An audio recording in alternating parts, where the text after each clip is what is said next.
Hey everybody, in the next 90 days, there should be some pretty big changes that I think a lot of you are going to like. I'm going to kind of hint at some of those in this video, as well as just kind of ramble on about anything that I've been, on my mind about the business or the market or whatever. It seems to be that it takes me about a week to put together enough to actually put together a video. I usually park in the parking lot. It's like, oh, it's time for a video time. And it's usually been about a week. I don't know how I could have done daily videos like I used to. That just seems insane at this point. But anyway, all right. So first of all, the eBay vault is closed. Basically, they said that there is a school bus. Is this school bus actually going to park? Okay, I thought there's a school. Look at behind me. See this? There's like a school bus, but it's not really a school bus. It's a school bus towing another car. Oh, and it is parking next to us. It's one of those school buses that are actually not really a school bus. It's someone just bought a school bus, and God knows what's actually behind those windows. Anyway, yeah. So the eBay vault is essentially closed. I believe May 20th is when you can lastly list stuff, but you'd have to ship it there, get it authenticated. So it's basically closed at this point. We sent out an email to the people that do have stuff. Basically, you're going to need to withdraw it, and we'll return it to you, or you can withdraw it and we can have it in-house instead of in the vault. Still fully insured or whatever. We still have a insurance policy that will cover, everything. We have a pretty high limit.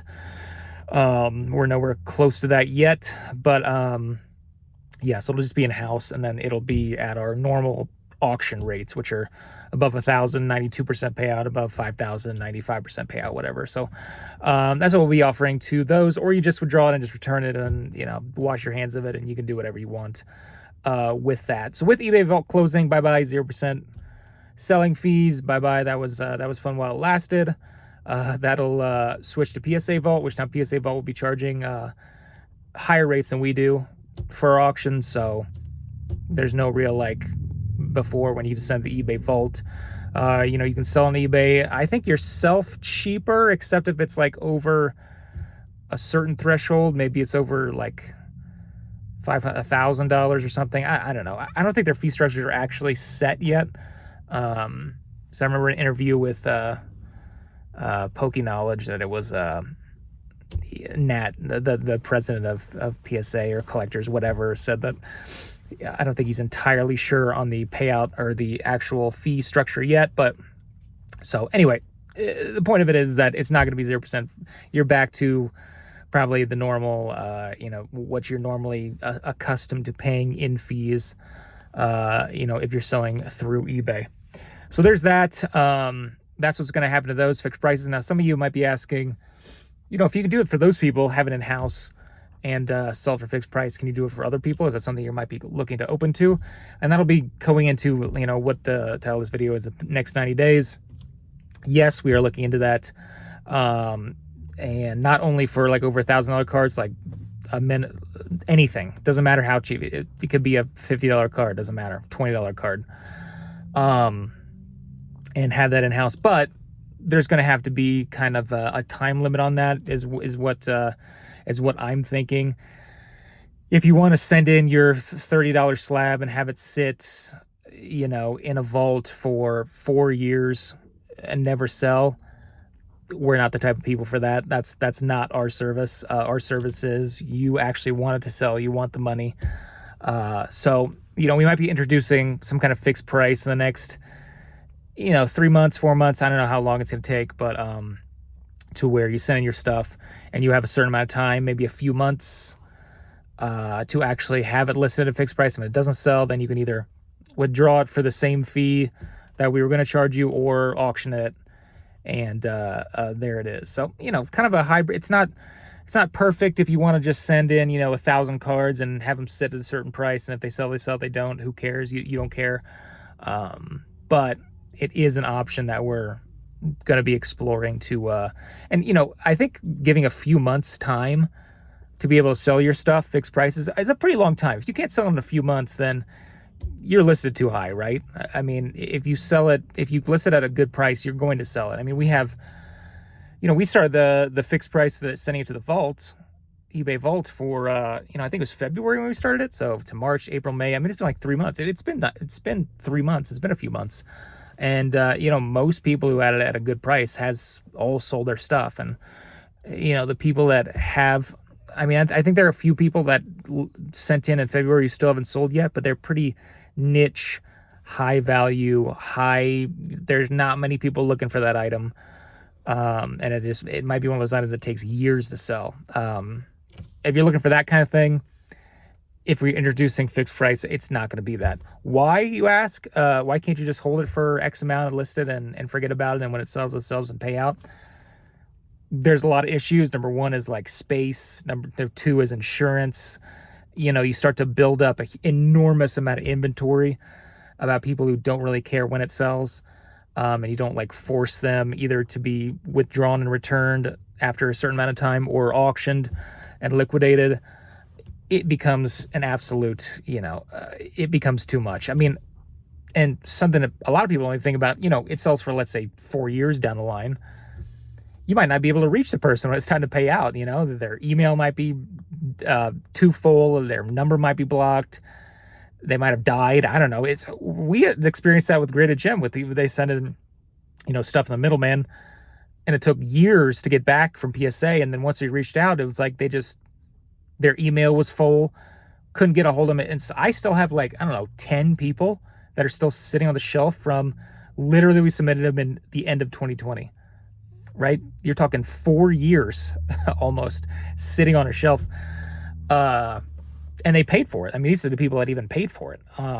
So I was like, I guess they paid for it, so I guess I'll just hold it until somebody comes along and, finds, contacts us. But, if you hold on to an X amount of time, you might get the payout, and that becomes an accounting issue. And it's just not something we had to deal with. So if we do introduce this fixed price, it's going to be like a set amount of time, a healthy amount of time that will give you time to actually get those eyeballs. And like I said, we get 1 million impressions a day.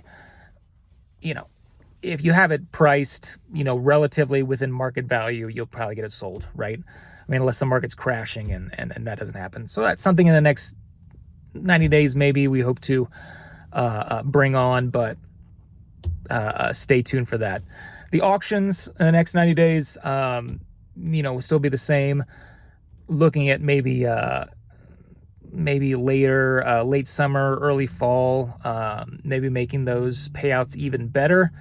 This has to do a lot with efficiency and being able to, look at, there's a lot of stuff that we have to do with that, but just making the auctions better in that sense. As well as later this year, looking at Consignment Plus again. Now, I know what you're thinking. Why would you take on that again? There's a way to, it was extremely successful, and I've never had a program stop that people were more frustrated that it actually ended. When it's like we stopped accepting fixed price, I didn't get a single email. Nobody really seemed to care. But with Consignment Plus, I got a little ray of sunshine down on the bald head right there. With Consignment Plus, almost universally, everybody was extremely saddened that we weren't doing that service anymore. And so, there is a way to do it that makes it successful. And this is something we're looking at too, but basically I can give you kind of the framework of what we're thinking is that, basically one of the big trip ups, well, the biggest trip up was we lost money on it. People were ghosting us after the grading fees and whatever. So number one would be something where you send it in, and if we look at it and it's like, obviously it's like, it's like vintage hollows, there's a couple modern alt art, something that's like definitely will cover probably the whole grading fee just in and of themselves, those few cards. You won't get charged. That's, what I'm thinking here. And then there'll be kind of valuations like, well, that's kind of, if it's even close to like borderline, you're going to have to pay the grading fee up front, or at least half the grading fee or something like that. So that's a trip up. Number two trip up was like, people would submit these weird Weiss cards and, these Japanese old, like, Yu-Gi-Oh cards, or these Universus cards, or these Hero Academia cards, or stuff that we're not really used to here. When I say we, it's Cam was submitting them, but you know, it might take 10 seconds to submit a Pokemon card, where it takes a minute to submit, a strange Weiss card, right? So, to make that more efficient, it might be like, we'll just accept Pokemon, right? And also, going back to the losing money, most people lost money on Beckett. Now, we lost the most amount of money here as a business on PSA, because people would submit hundreds of cards at PSA and they'd lose a lot of money, and most people didn't submit a ton to Beckett. But if you talk about on a percentage basis, how many people submitted versus lost money, most was Beckett. A majority of people who submitted BGS cards lost money, more than the grading fee. So, and I don't think anybody lost money with CGC when we were charging $8.99 a card. So basically, I think we only accept PSA and CGC and not accept Beckett at all. Just because people were just playing the black label lottery and always lost. And then that meant we lost. Also, their tracking is a little more difficult, and, whatever. So that's kind of the framework. Still a lot of things to work out, but, if we just eliminate everything except Pokemon, which is, eliminating, most of it would be Pokemon anyway, that would save us time and make us more efficient, as well as kind of doing an evaluation process of like, hey, you owe us money up front because this is borderline stuff. If you send in a whole lot of, Celebrations hollows, or Evolutions reverse hollows, it's like, you're going to need to pay us everything up front, right? Getting a potential spam call. Had to stop that. I like when iPhone does that. It just says potential scam. It's like, if it's potential, I don't know. I wonder if somebody ever actually calls and it's actually not a scam and they just say potential scam. I'm like sweating right now. I need to turn on the AC. I'm not used to this. It's spring here. It's getting close to summer. I'm used to being in the coat with the winter. But anyway, so Consignment Plus, we're looking at that. Fixed price, we're looking at that. Auctions, we're looking at making better. It's just a matter of putting all our ducks in a row and doing other stuff that we have to do behind the scenes to actually make it work. But I think it's going to be something that a lot of you are going to like, and it's really, we have a lot of capacity here. I'm going to be honest. We have a lot of capacity. So a lot of my time is going to be just kind of putting all the ducks in a row so that we're ready to go when that actually happens.